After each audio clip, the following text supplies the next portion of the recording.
এক মুঠো চিপস হাতে নিলেই আমরা সাধারণত শুধু মচমচের স্বাদটাই অনুভব করি, কিন্তু এই ছোট্ট চিপসের পেছনে লুকিয়ে থাকে এক বিশাল যাত্রা।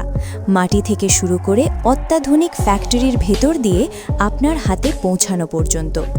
আজকের ভিডিওতে আমরা ঢুকে পড়ব বিশ্বের সবচেয়ে উন্নত চিপস তৈরির কারখানাগুলোর ভেতরে, যেখানে অবিশ্বাস্য গতিতে হাজার হাজার টন আলু রূপ নেয় সোনালি চিপসে। এই যাত্রার শুরু হয় বিস্তীর্ণ আলুর ক্ষেত থেকে। আধুনিক কৃষি প্রযুক্তির কারণে এখন আর মাঠে হাজার হাজার মানুষের প্রয়োজন হয় না। বিশাল আকৃতির হারভেস্টিং মেশিন একাই মানুষের কাজ করে নেয়। মাত্র 1 মিনিটেই এই মেশিন মাটির প্রায় 10 ইঞ্চি গভীরতা থেকে আলুর গাছ তুলে নেয় এবং প্রায় 40,000 আলু সংগ্রহ করে ফেলে। সবচেয়ে আশ্চর্যের বিষয় হলো, এই মেশিনগুলো আলু তোলার সময়ে মাটি, পাথর আর অপ্রয়োজনীয় অংশ আলাদা করে ফেলে দেয়। সংগ্রহ করা আলুগুলো এরপর বড় বড় ট্রাকে করে পাঠানো হয় স্টোরেজ সেন্টারে। ট্রাকটিকে তোলা হয় একটি বিশাল হাইড্রোলিক প্ল্যাটফর্মে, তারপর ধীরে ধীরে কাত করা হয়। মুহূর্তেই হাজার হাজার আলু ঢল নামায় কনভেয়ার বেল্টের ওপর, ঠিক যেন আলুর ঝর্ণা। ফ্যাক্টরির ভেতরে ঢুকেই আলুর প্রথম কাজ পরিষ্কার হওয়া। শক্তিশালী পানির প্রবাহ আর ইন্ডাস্ট্রিয়াল ব্রাশ দিয়ে আলুগুলো এমনভাবে ধোয়া হয় যেন গায়ে এক বিন্দু ময়লাও না থাকে। পরিষ্কার হওয়ার পর আলু যায় পিলিং মেশিনে। এটি একটি ঘূর্ণায়মান ড্রাম, যার ভেতরের দেওয়াল খসখসে। কয়েক সেকেন্ড ঘোরার মধ্যে আলুর খোসা পুরোপুরি উঠে যায়। এরপর আসে অত্যাধুনিক অপটিক্যাল স্ক্যানারের ধাপ। এই স্ক্যানার চোখের পলকে আলুর ভেতরের ত্রুটি শনাক্ত করতে পারে।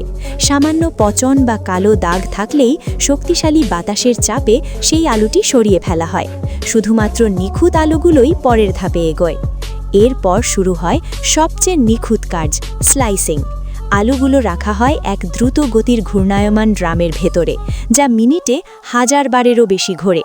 ধারালো ব্লেড আলুকে মাত্র 0.05 ইঞ্চি পুরু স্লাইসে কেটে ফেলে।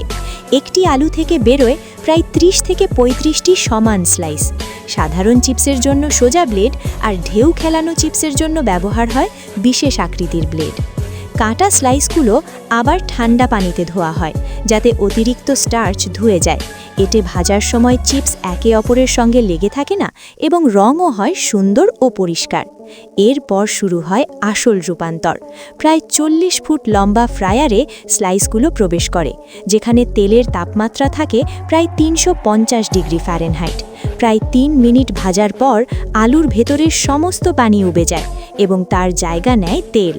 এখানে তেলের একটি ভারসাম্য রাখা হয়, অর্ধেক নতুন ও অর্ধেক ব্যবহৃত তেল, যাতে স্বাদ ও টেক্সচার দুটোই নিখুঁত হয়।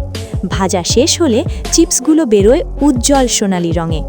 গরম চিপস সরাসরি চলে যায় সিজনিং চেম্বারে। এটি একটি বড় ঘূর্ণায়মান ড্রাম, যেখানে নির্দিষ্ট ফ্লেভারের মশলা সমানভাবে ছড়িয়ে দেওয়া হয়। চিপস গরম থাকায় মশলাগুলো নিখুঁতভাবে প্রতিটি চিপসের গায়ে লেগে যায়। শুধুমাত্র এই ধাপেই প্রতিদিন ব্যবহৃত হয় হাজার হাজার কেজি মশলা।